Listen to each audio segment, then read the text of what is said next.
Nessa entrevista, nós vamos falar com o professor Felipe Porto, do Colégio de Aplicação. Professor Felipe, obrigado por ter aceitado o nosso convite. O professor Felipe Porto, ele foi um dos autores do material didático que nós estamos usando na disciplina.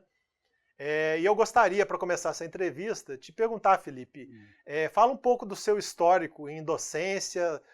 Você trabalha há mais de 20 anos no Colégio de Aplicação da UFRJ e também você tem experiência em pesquisa na área das teorias da evolução. Então fala um pouquinho do seu histórico em pesquisa e docência. Tá, eu sou professor há bastante tempo, quase 30 anos, e acho que eu sou professor porque eu gosto de estudar um pouco de tudo, de biologia, não tenho um tema específico que me atraia. Também não é qualquer coisa, a evolução é um tema especial para mim, né? Eu passei para o Colégio de Aplicação em 96 e lá pelo ano 2000 eu tive alguns textos na minha mão que me introduziram a uma parte da biologia evolutiva que se chama psicologia evolucionista, onde eu percebi que seria bem interessante estudar o comportamento humano como uma forma de atrair alunos para o ensino de evolução, e meu doutorado foi nessa área, quer dizer, tentar entender quais são as bases biológicas do comportamento humano e a aplicação disso no ensino médio, né? Eu estou há 20 anos no Colégio de Aplicação, dando aula no ensino fundamental e médio, mas mais tempo no ensino médio. Professor Felipe, na unidade 2 desse curso, um dos tópicos de discussão são os desafios que o professor tem para ensinar a evolução para a educação básica. Eu queria que você falasse um pouquinho para a gente, do ponto de vista, baseado na sua experiência docente, né? Quais são as concepções prévias na cabeça dos estudantes que vêm quando esse tema é abordado em sala de aula? Tá, então a gente tem aí pelo menos 4 pontos muito importantes. Um é o conflito entre evolução e religião, né? Muitos alunos acham que aceitar as ideias evolutivas vai de encontro aos seus princípios religiosos, né? Se a gente for numa análise bem materialista, bem científica, de fato esse conflito existe, mas uma parcela muito grande da população arruma um jeito de juntar a sua crença religiosa e entender e aceitar os princípios da evolução biológica. Você acha que isso é um bom tema para o professor levantar discussões ou é até um tema a se provar que do ponto de vista científico a ciência não tem que lidar com a fé não precisa lidar com a ciência, né? Eu acho que essa é a melhor estratégia, demarcar os terrenos, né? Porque na realidade os grandes líderes religiosos fazem questão de dizer que a fé numa inteligência suprema, que tem algum tipo de intervenção na evolução do planeta, das espécies ou do homem, é uma questão de fé,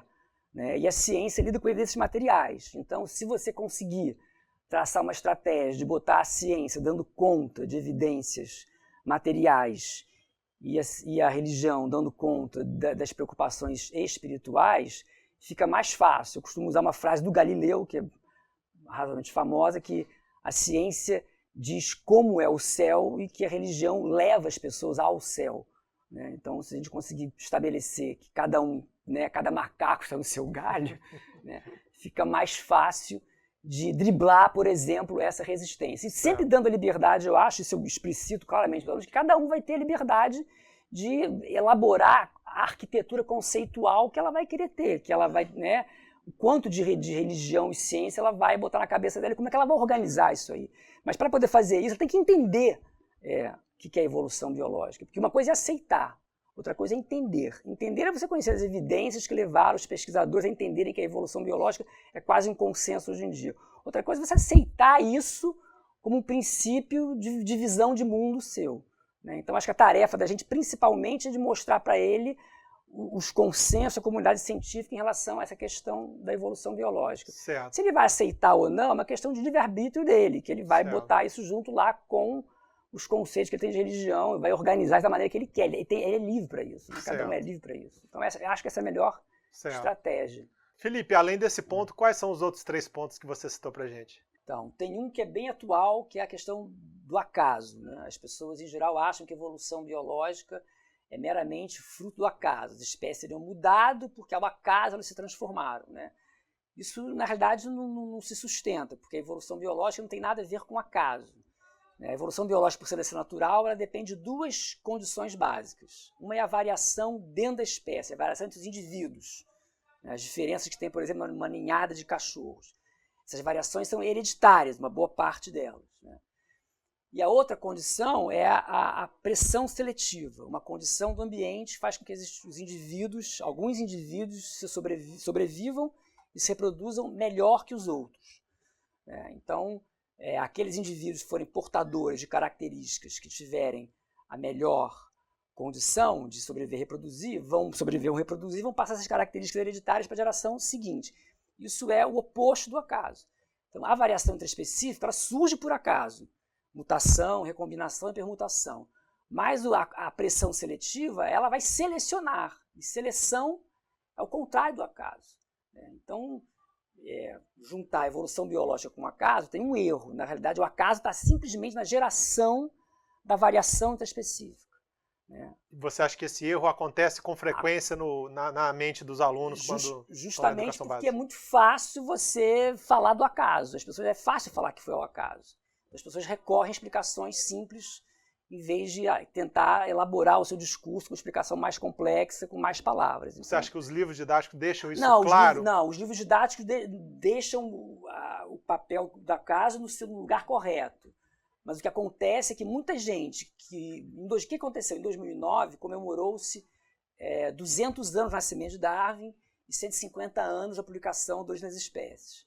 E muita gente importante veio a público escrever em jornais, em lugares importantes, que muita gente lia, que a evolução era só o acaso. E isso não teve os biólogos não tiveram espaço para poder explicar à população que o acaso tem um papel restrito na evolução biológica. Certo. A evolução biológica não é igual ao acaso. Então todo mundo fica questionando que, de fato, você pegar um ser vivo, que é uma estrutura muito complexa, mesmo a bactéria, que é uma célula só, que é extremamente complexo e está ali dentro em termos bioquímicos, aquilo ter aparecido ao acaso, isso não tem a menor possibilidade. Para os biólogos não tem. Certo. O que apareceu foi que havia muitas bactérias diferentes entre si, a geração de variação foi ao acaso e a seleção foi operando gradualmente, ao longo de bilhões de anos, para produzir espécies diferentes, algumas com graus de complexidade cada vez maior, além da bactéria. Mas esse, por exemplo, é um ponto que a gente tem que desfazer na cabeça do aluno. A evolução biológica não é simplesmente acaso. Se a gente achar que for o acaso, ele vai ficar achando que realmente a evolução biológica não tem que acontecer. Porque o acaso não dá conta de explicar. Certo.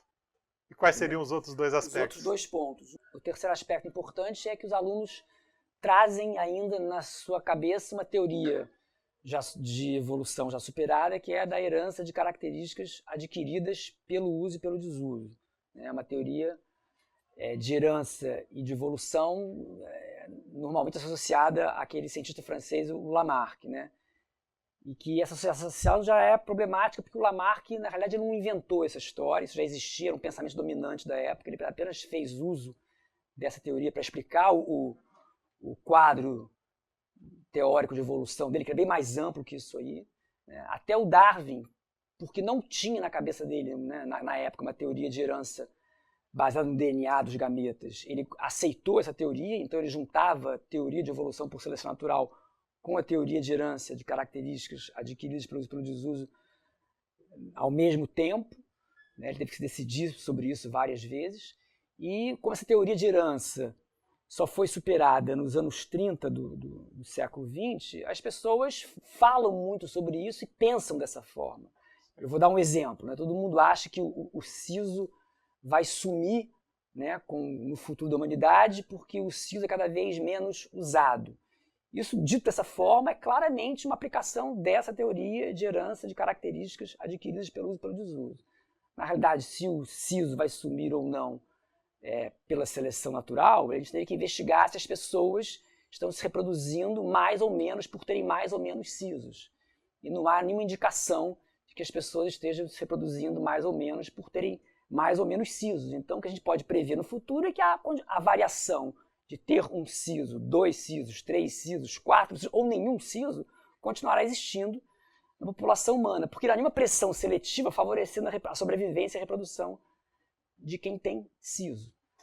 Só que os alunos trazem isso, então, e isso é mais fácil de entender.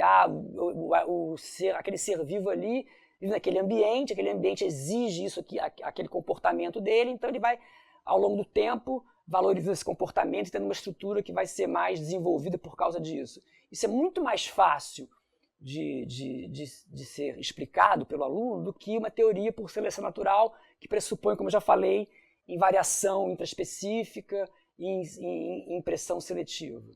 Então o aluno tende a usar a explicação que ele já ouviu falar, que está por aí, que ele ouve fora da escola e repetir isso aí.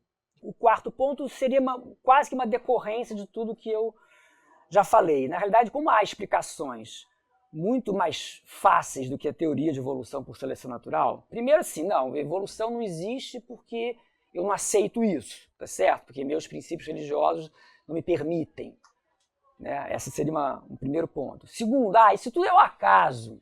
Né? São explicações fáceis que saem numa frase. Ou a terceira é, os seres vivos estão no ambiente, o ambiente vai mudando, eles vão mudando de acordo com o ambiente, que seria uma explicação dita lamarckista. Né?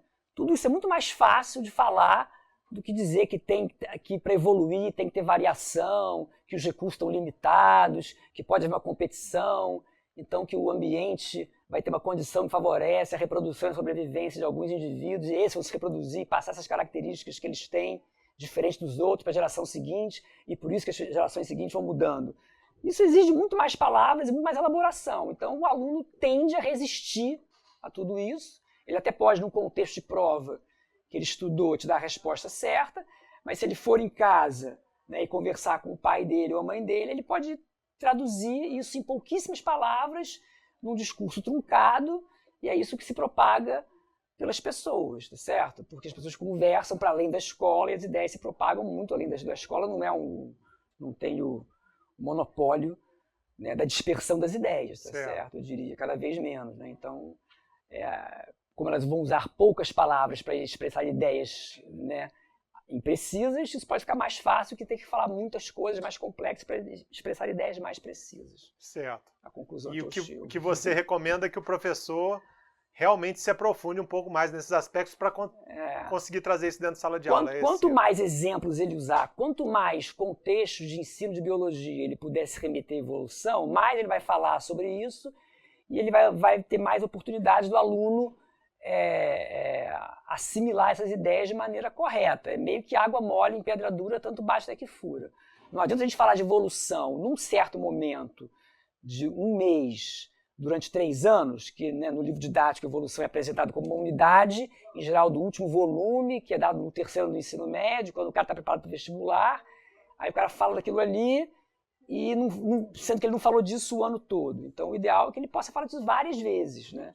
Os livros didáticos têm tentado inserir a evolução em vários momentos, acho que eles fazem bem isso. Certo. Né? E o professor tem que aproveitar essas oportunidades para repetir a evolução. Posso dar um exemplo. Certo. No primeiro ano, os caras em geral falam de célula. Né? Todos os seres vivos são formados por célula. Mas por que todos os seres vivos são formados por células? A única explicação que dá sentido a isso é porque todos os seres vivos têm um ancestral comum. São herdeiros de um ancestral comum. Vieram todos de um só.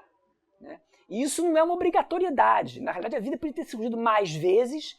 A gente tem várias formas de vida sem ancestral comum. Mas é que há evidências para isso. É importante que o professor marque que o discurso evolutivo ele não é dado porque os professores gostam da ideia. Há fatos materiais, né, estudados que mostram as evidências. Né? Que podem ser usados em sala de aula. Sem dúvida alguma. Ele é usado. Mas é que ele é usado, só que quando ele fala disso, ele não bota evolução ali. Entendi. Ele vai esperar para falar de evolução lá na frente. Então, se já puder falar de evolução ali, já vendo que todo mundo tem célula. Todo mundo tem célula. Todo mundo tem DNA. Legal. Mas esse DNA, ele produz o quê? Proteína, por um processo de transcrição e tradução, que é comum a todas as bactérias. A prova disso é que um gene humano, para produzir insulina, pode ser inserido numa bactéria e ela vai produzir insulina humana. Se a bactéria não pudesse ler esse gene humano por esse processo de transcrição e tradução igualzinho, ela não produziria insulina humana. Mas ela produz. Um ótimo exemplo. Exatamente. Então, nesse momento de falar de célula, de transcrição e tradução, o professor pode mostrar que, na realidade, essas coisas são comuns em todos os seres vivos porque eles vieram do ancestral comum. O ATP, que é a energia da célula, são coisas básicas de biologia. É igual para todo mundo? Isso é uma evidência, uma indicação de que todo mundo tem um ancestral comum. Eu falo evidência e indicação porque a ciência lida com verdades, entre aspas, temporárias. Se surgirem outros dados que nos façam refletir melhor e propor outras coisas, a gente vai fazer isso. Né? A gente está lidando com uma verdade absoluta, lacrada, que não pode ser questionada. A evolução é questionada. Mas cabe aí o professor estar atualizado com o que se existe de mais atual para as teorias acadêmicas propostas na atualidade. Né? Sem dúvida, eu acho que o professor, cada vez mais, é impossível que ele se atualize com tudo o tempo todo. Certo. Mas estando aberto, se a conversa puder ser nesse nível da evidência, do que a evidência sugere, né, de que eu não gosto de falar comprovado cientificamente, a palavra comprovação dá a impressão de que chegamos a uma posição definitiva de algum conteúdo. E isso, em ciência, em termos teóricos, não existe. Há coisas que sustentam mais tempo. A evolução vem sendo checada há 150 anos. Né? E ela vem passando nos testes, né? E acumulando cada vez mais evidência. Então, isso dá bagagem a ela. Mas, como diz um amigo meu, se você achar um coelho num estrato pré-cambriano, que é um estrato de rochas muito antigo, muito antes dos mamíferos aparecerem, a gente vai ter que pensar o que está acontecendo com essa evidência aí, que ela não está batendo com o que já foi dito antes. Certo. Professor Felipe, uma última pergunta que eu queria deixar nessa unidade, nesse bloco, é em relação ao uso de roteiros de estudo. A gente percebeu que vocês, no material didático da disciplina, vocês rechearam bastante a disciplina com os roteiros, os estudos dirigidos na forma de roteiros de ação, né? Como que você vê a aplicação desses roteiros em sala de aula? A ideia do estudo dirigido ela é benéfica porque ela tira o aluno da posição pacífica que ele pode ter numa aula expositiva mais tradicional. Né? Bem verdade que eu acho que aulas expositivas dialogadas podem ser ótimas aulas, né? Desde que se estabeleça um diálogo, que o professor apresente um problema, onde naquela aula ele vai investigar, junto com perguntas que ele faça para os alunos, alguma questão. Né? Quando a aula expositiva seria mais tradicional, ali naquela aula que o professor vai lá e expõe tudo no quadro e o aluno, se quiser, levanta uma dúvida. Essa aula a participação é zero. Numa aula expositiva dialogada tem um pouco mais de participação. Num estudo dirigido, você vai apresentar o problema e não vai ter aula nesse sentido tradicional. O aluno vai ler, vai se informar, vai ser convidado a responder perguntas, vai trocar com outro colega, vai responder aquela pergunta, vai passar etapas adiante. Então, dessa forma, o aluno está numa posição mais participativa, mais ainda do que na aula expositiva dialogada. Então, ele vai ter chance de estar botando a cabeça dele mais para funcionar melhor. E se ele bota a cabeça para funcionar melhor, a gente supõe que ele vai assimilar esse conteúdo de maneira mais eficiente, de maneira a guardar mais. Né? Agora, o importante é não ficar na rotina. Né? As aulas têm que ser variadas. Né? Tem que ter estudo dirigido, tem que ter aulas expositivas, tem que ter filme, debate. Obrigado, professor Felipe, pela entrevista. E a gente vai voltar com uma nova entrevista sua numa próxima unidade desse curso. Tá certo, obrigado.